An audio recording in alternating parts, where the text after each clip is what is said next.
Number 1. What do you think will be the effect of learning ICT in your everyday lives in your stand or course? Go.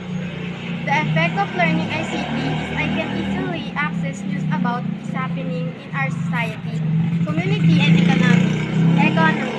ICT can be one of the tools in conducting a research paper.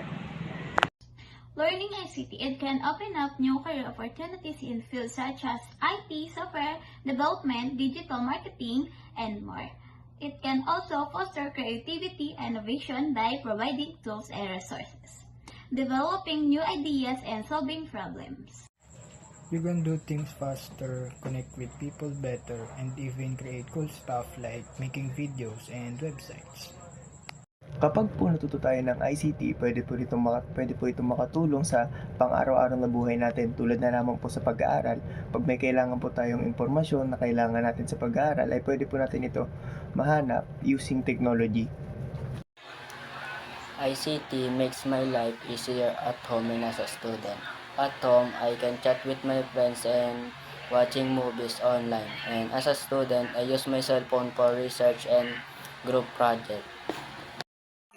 Ang ICT sa akin pang araw-araw at sa aking strand dahil marami ito nabibigay na kaalaman at impormasyon tulad ng paano gamitin ang social media ng tama at paano gamitin ang computer sa maraming paraan.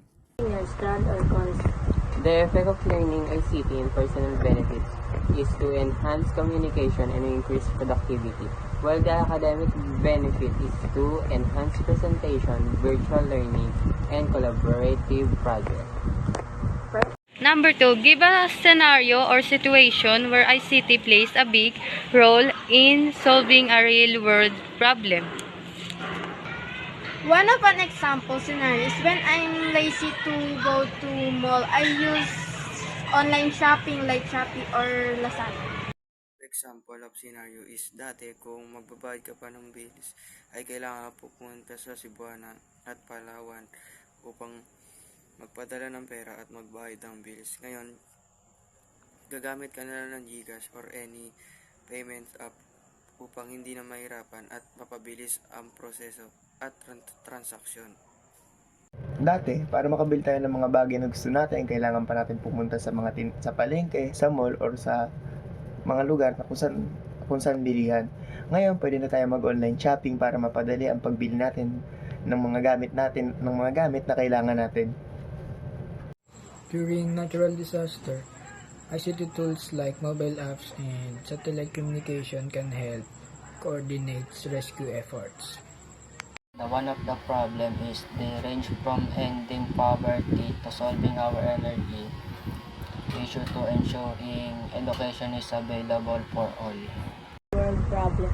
Isang matinding bagyong sumira sa isang bayan sa baybayin na nagwasak sa infrastruktura na nagpalaya sa mga residente at nag-overflow sa mga pasilidad ng pangangalagang pangkulusugan. Ang ICT ay malaking papel sa pagbibigay ng tulong medikal.